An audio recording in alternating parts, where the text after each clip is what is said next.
CoolSMTools.com.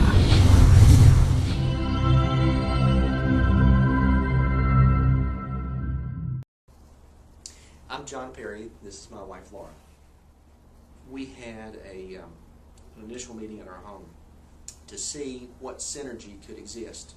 It seemed to us that there were different groups and pockets of people in our community that were trying to help this group. And we thought, why not get everyone together and see if there's an overlap or there could be something that we could buoy each other up in what's going on. And so we provided that opportunity. The heavy lifting was already being done by individuals and groups out in the community.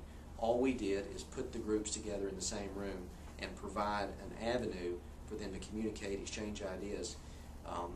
And I can brag on Laura for a moment. She's done a great job at organizing the group in terms of a format with a printed agenda and running it like a board meeting. People that had not been together until they actually sat down in our living room. And we had our dry erase board in the living room up beside the fireplace, and Laura is keeping everyone on task as they work their way down the agenda. And it caused the group to actually materialize and things to begin to happen very quickly because we were all in the same room and everybody knew what decisions were being made.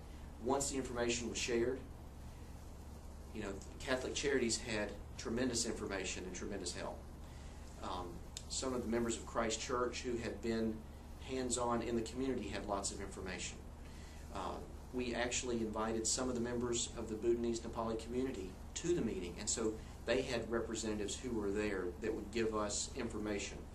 And that type of a boardroom, living room approach has really caused this to ramp up very quickly. What we were trying to do is get the efforts that Mark Bortz and his friends and business people were trying to do to help the refugee community together with the members of Christ Church so that they could coordinate their efforts and be more efficient in the help that the Bhutanese-Nepali population needed. When we began, there were about 84 refugees, and that was probably in April or May. Right. And at last count, we have more than 200 Bhutanese-Nepali refugees, so they are coming at a rapid rate. And we know that that the United States has agreed to take up to 60,000 Nepali refugees. We don't know how many will end up in the Nashville area. And this is a group of people that are the first of their group to arrive.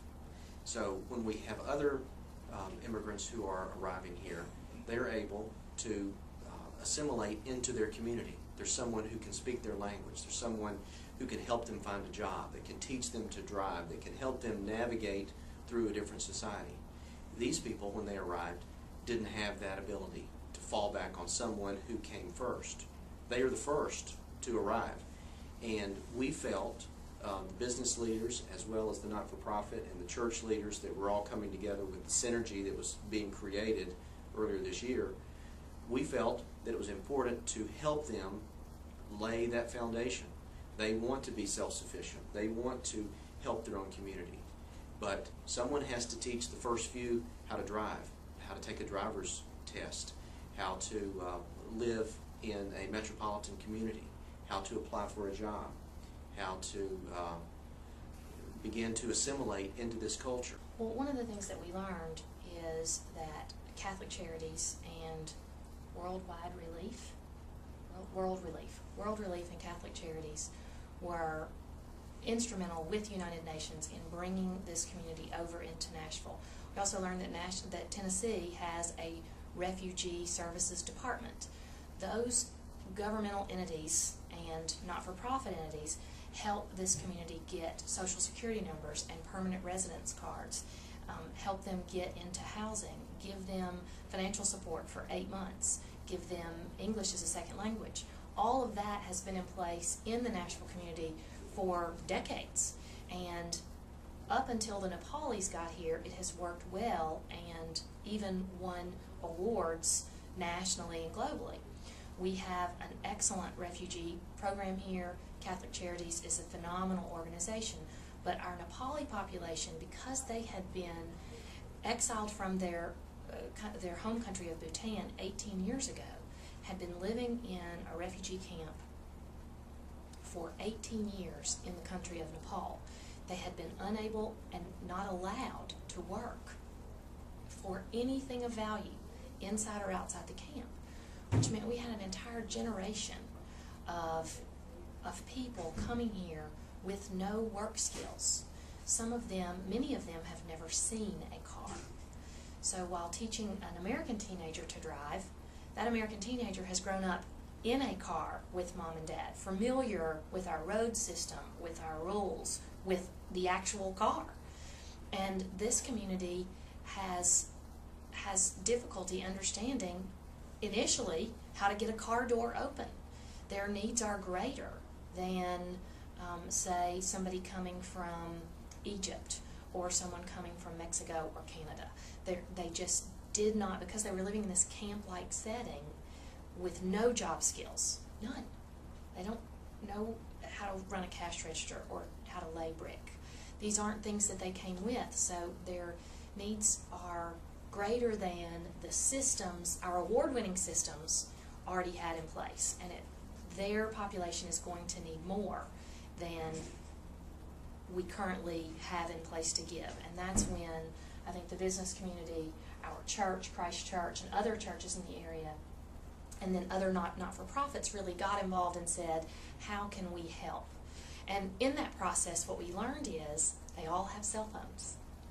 And as this 100,000 population is being relocated from Nepal to other parts of the world, they are moving to Australia, they're moving to Germany, they're coming into 5 different cities in the United States. We are loving them in a Christian way, and in an undeserved way. And what we're finding out, and it just gives me chills, is that they're picking up their phones and calling their non-Christian relatives all over the world and describing the efforts that we are making right here in our community. And so what I thought began as helping the neighbors down the street has turned into a more global effort to increase love and Christianity in the world. Right, and you have the 7 Americans that are here from the Nashville area that go to Everest, that take this trek to visit the mountain, and then the mountain has followed them back to Nashville. And so we have a ministry and an opportunity right here locally. You know, there's great works that people do all around the globe, and they travel and they donate their time and their resources, but we have this community that's here legally, that is here because of no fault of their own. They have chosen to live in our community, and we as members of the society in this community, in this business community, in this not-for-profit community, and the Christian church community, have the ability to help them, this first group who's here, lay the bedrock and the foundation for what their subgroup in our society. There are several ways to become involved. Right now we are laying the foundation for this community. And if you will go to www.2819fund.com, that tells the story of the refugees. It talks about the efforts that are going on here locally in Nashville.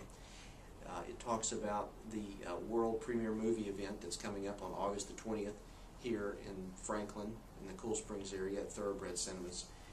There are sponsorships for different sponsorship levels that you can be involved in, as well as agreeing to help someone learn to drive.